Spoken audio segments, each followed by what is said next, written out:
Hello boys, it is Orca with another high level Halo Wars custom and my commentary. This time I'm playing as Cutter with my friend as a Cutter named Ripna and Muggings as a Prophet versus hysterically as a Prophet, Tamer as a Cutter and Sangray as the Enders. And my plan was not playing normal this game. I'm straight up building an elephant. See, the Prophet is super far away from the Enders base. In case he plays defense, my Prophet can hit the Prophet base, and then the Prophet has to defend my Marines. You're not getting any money, my friend. If the Prophet's going offense, I thought my Prophet is gonna hit the Prophet Stop pissing me base, off, my and friend. I can roll in with my elephant on the Enders base. I was not pretty worried about early tanks because they don't have a forge, so otherwise I probably wouldn't deciding myself to play this tactic. And yeah, that's pretty much my thinking before the games, because some of the players are asking me why I'm using this specific strategy. I'm setting my elephant down to don't show them too early and build a couple marines, because I think it's really hard for them to deal with the hawks when I have like 7-8 marines. Also, it's pretty much not ideal, or I would say normal, if they would decide to go on that specific point on the map, because they most likely carry an expo on the Prophet side. They're trying to defend my Prophet on the Prophet side as well, so it's pretty obvious that they don't farm my elephant as well if I'm staying over there. And that is actually the most important thing. My Prophet gets pushed off pretty easy and early, but decided to recall as early as possible, so he cannot get rammed to death on the second push. And the second push actually is the important push right now, and you're gonna see why. Ripna, on the other hand, is clearing the Prophet pretty convincingly with a D-bomb, and I like it. And our plan, my plan, and Mugging's plan is to give Ripna as much time as possible to set up Gauss. The other guys in the parties were saying, yeah, if Orca goes Marines, we probably go double tanks and all that stuff, because they already saw my Marines. So, I actually can go Marines at that point, but if my teammate is going Gauss, then it's probably not the best idea to do that. You need to be chilling and need to get the wars and get tanks and get VAMs. And if your teammate is going Gauss, Marines are probably not the best idea to do it, especially if they don't have double enders, which means it's very easy for them to go tanks.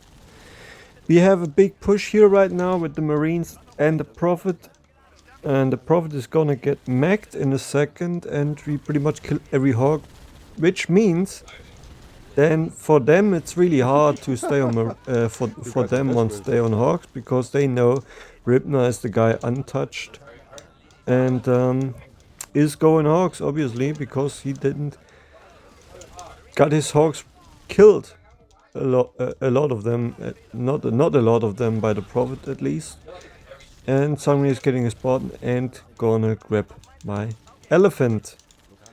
So far, so good. I thought he pretty much forced them to go into tanks.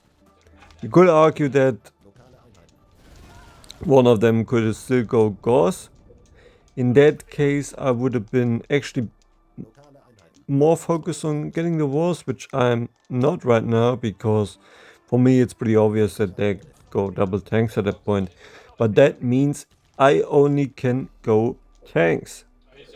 Those guys were not knowing that I go tanks, and those guys were not knowing that I think that they are go double tanks actually, and they still think I'm building Marines.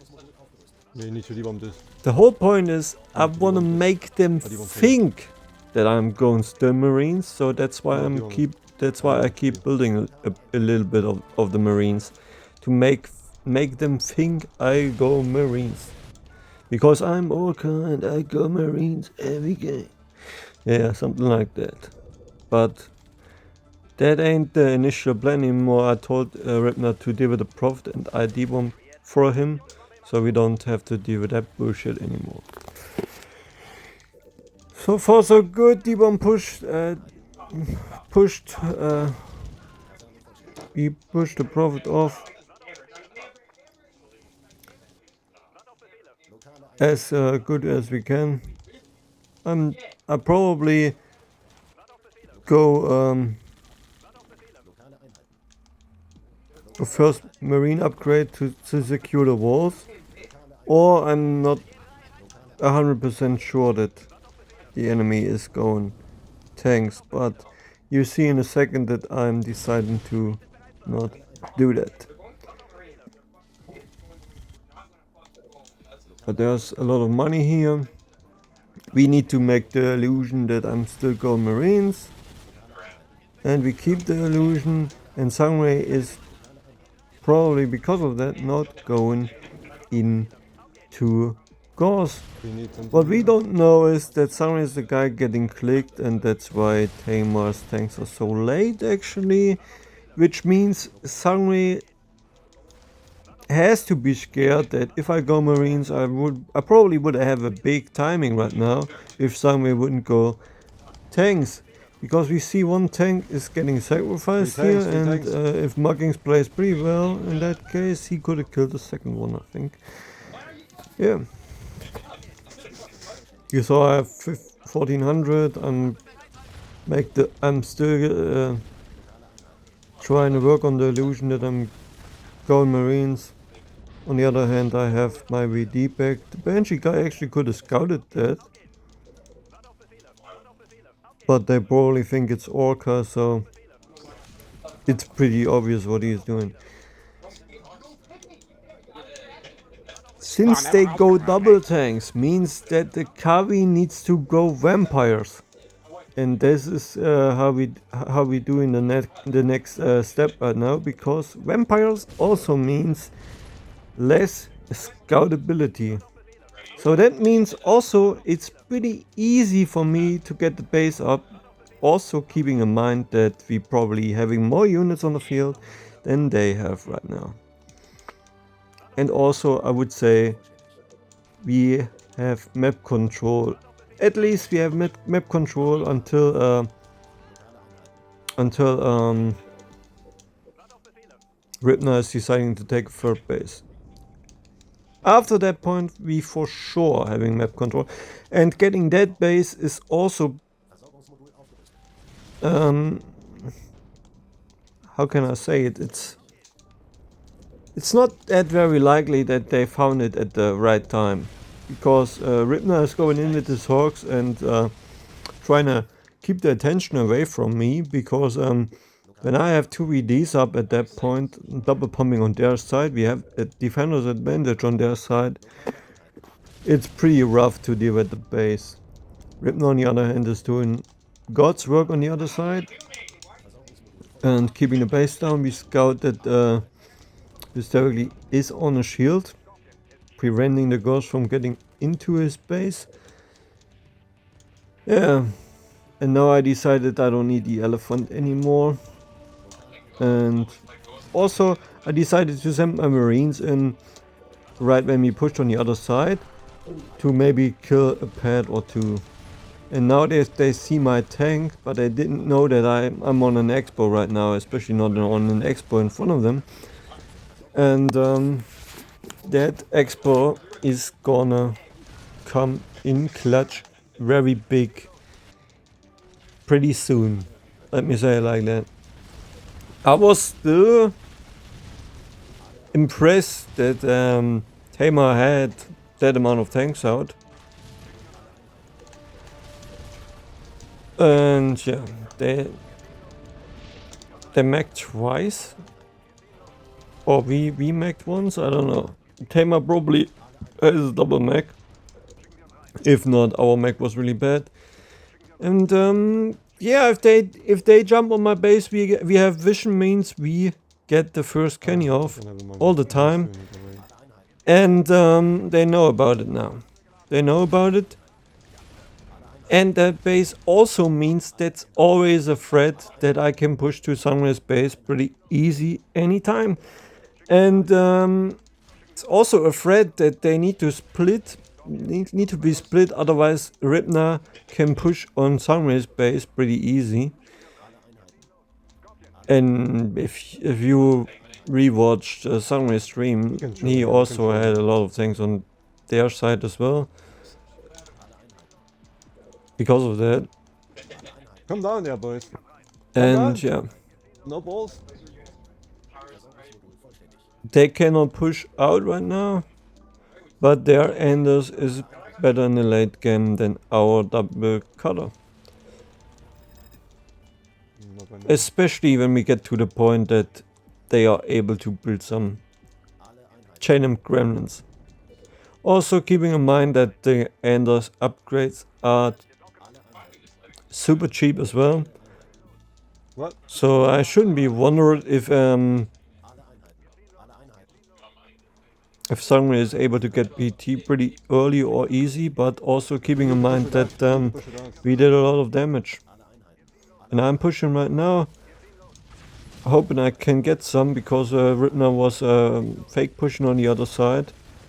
And yeah, trying to get some tanks from red and do a little bit of damage and then retreat again. But there is the cryo we talked about. And yeah, that's why Anders is super strong in the late game, the cryo and the gremlins. But in the later stage of the game, we pretty much found a solution for that, and you're gonna see that in a second. I think we definitely taken a really good trade here. The cryo was to save some time until Sangre gets in, and I'm also proud of them, not that they don't canny glitched me. Yeah. Our trades are kinda good, not insanely good, but we have map control. They cannot push out. If they push onto my base, we definitely get a better trade for sure, because we can sandwich them with our gauze, and we can send our banshees in.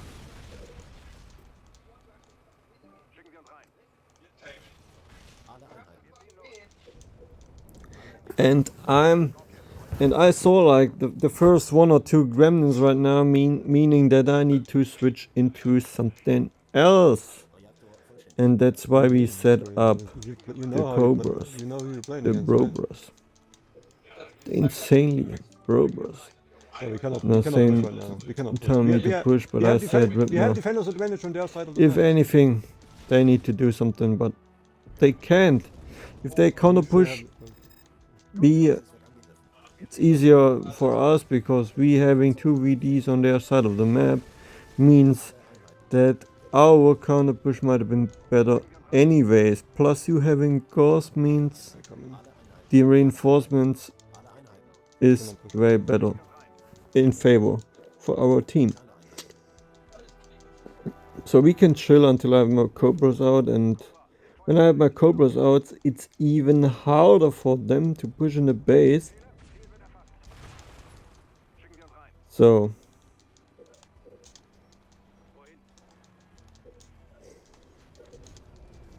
now we're taking even the other side of the base. We're actually doing this. Come on, boys. So I can start doing this on your base or what? And they can glitch my turret, so I was thinking about can glitching the reactor from the bottom, but I'm not that kind of guy.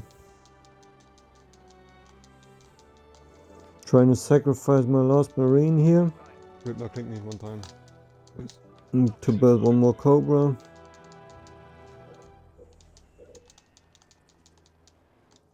Like I said, we don't have to do anything right now. I'm getting tech 4 Cobras right now, and then they're gonna have a hard time because I'm straight up sending tech 3 or tech 4 Cobras on this base. And they cannot do anything about it. And we actually having a good fight here because they are pushing into my Cobras, what I actually wanted to do. And yeah, our engagement is insane. They pretty much lost everything here, and we can kill every vamp for free. But what they also don't know is that Muggings is close to tech 3 Kavi as well, and hysterically is not even close to that because hysterically was clicking Sangre and Tamer all the time. So we're gonna have the OP units in a second. And I need to build Cobras because I actually believe that Ripna was clicking Muggings because he don't believe in this. He don't believe that Muggings is good, so that also explains why Muggings has the 3 units in a second.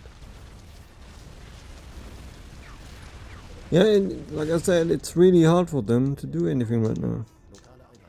If they push on the other side, we push in with our tech 3 Cobras, and we kill the main bases of them, so they need to try and catch my Cobras off guard, otherwise they're gonna lose here.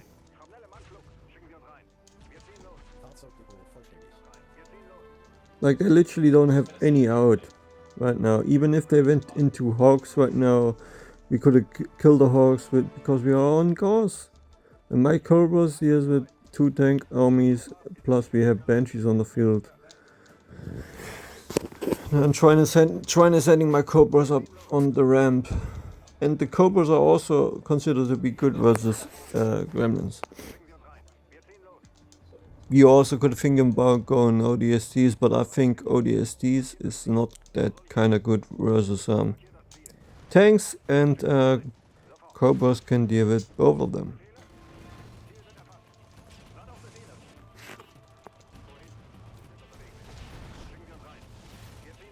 I'm trying to lose the last few tanks to build even more Cobras. Not more clicking Cobras, which is kind of bad from my point here. Could have clicked like 3 more Cobras right now. Then we have a flying prophet.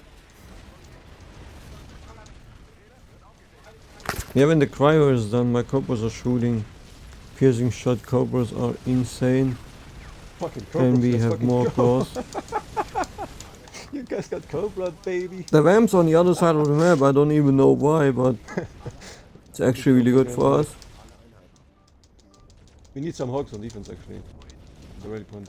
All Ripna needs to do is like send like 3 or 4 Ghost Hawks back to deal with that. And somebody is saying that, bro, we have vamps, but we are not able to stun a flying prophet. Like, what the fuck are we doing? Since I had the base, I think the game was pretty much over at that point when we know for sure that they go double tanks. They somehow need to find a way to deal with that base actually, otherwise it's really tough for them. Because like we have defenders advantage on their side of the map, plus we have the same reinforcement tools like they have on the tank side, and the Ghost player pretty much have the biggest reinforcement tool in the game anyways. So that was quite a game. I probably told you games before or weeks before that Ripna is a bad player, but Ripna actually is the GOAT. So minds can change. I hope you guys enjoyed that. and you probably get another video next week from the same stream here. The other guys are really good and nice as well. I don't wanna show you guys that because I think the other guys are bad. The other guys are goated as well. And yeah, well, I think that was a crazy good game and show that I push up. maybe unconventional strategies I'm glad I have this game on stream. can work if you think about it. And double cutter profit is the worst combo in the game. On my YouTube channel, but I'm See you in the next upload this week, game and I say, hope you guys have a good one.